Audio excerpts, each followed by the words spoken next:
Good day everyone, my name is Christian Arsaulong. I live in Antipolo del Sur, Lipa City, Roman Catholic single. My birthday is on December 30, 1992. I'm 29 years old and hobbies are playing basketball and playing badminton, listening to music, playing games and watching TVs. Okay, let's talk about Padre Pio. Padre Pio is also known as Saint Pius of Pietrelcina. Was an Italian Franciscan Capuchin friar, priest, stigmatist, and mystic, now venerated as a saint in the Catholic Church. Born Francesco Forgione, he was given the name of Pius when he joined the order of Friars Minor Capuchin. On the first day when we went to Padre Pio Church with my mother and cousin, I feel different with the place because of its beautiful ambience and the good people around it. Many people go there because he is a healing and miracle saint. That's why many sick people go to the church for healing. Okay, now when we talk about the lives of saints, it feels like we spend a lot of time describing life in the medieval era. That's just when a lot of saints lived. However, it would be a mistake to imagine that the Catholic Church stopped recognizing new saints from later periods in history.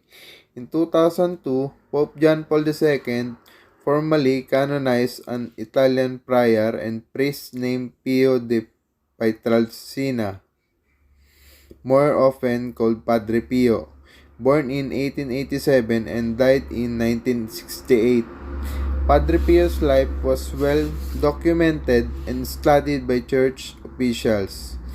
He had a busy life, but as a saint, has had an even busier afterlife, as he was often known to say, "My real mission will begin after my death." Now, Padre Pio was not born as Padre Pio, although his birth name was equally alliterative. He was Francesco Forgione, born on May 25 of 1887 to a poor farming family in Pietrelcina, Italy. While his childhood years were not filled with material things, they were characterized by love and a deep reverence for the Catholic Church. Francesco became identified as a man of prayer at a young age. In fact, it's said that he formally dedicated his life to God at the age of 5. His parents supported his piety and were able to provide tutors that helped him become educated enough to enter the Capuchin order, an offshoot of the Franciscans. At the age of 15, he took the name Pio, which means pious. By the age of 23, he was ordained as a priest. Padre Pio in the monastery. Padre Pio spent over 50 years as a monk, and his life is well chronicled by the church. It was a full and busy life but was characterized by three things: illness, a disciplined schedule, and prayer. Let's take this one by one. Padre Pio was very often ill. He had been sickly since he was about 9 years old and never really recovered.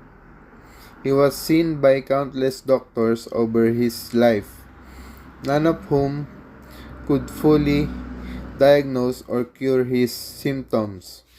So, how Padre Pio feel about this? He saw it as a gift from God, a divine response to a prayer to let him sacrifice his own body to save other souls. For Padre Pio, as long as he was suffering, there were others reaching eternal salvation. The frequent illness of Padre Pio did not stop him, however, from maintaining a very busy and disciplined schedule for the 51 years that he lived in the monastery. Padre Pio got up every day in the early morning hours, 2:30 or 3:30 a.m., to pray. For the next 19 hours or more, he worked or prayed without break, never even reading the newspaper. He then got about 3 to 5 hours of sleep if he wasn't praying, and did it all again the next day. Mural of Padre Pio, who is actively venerated by Catholics today, particularly in Italy. That's all. Thank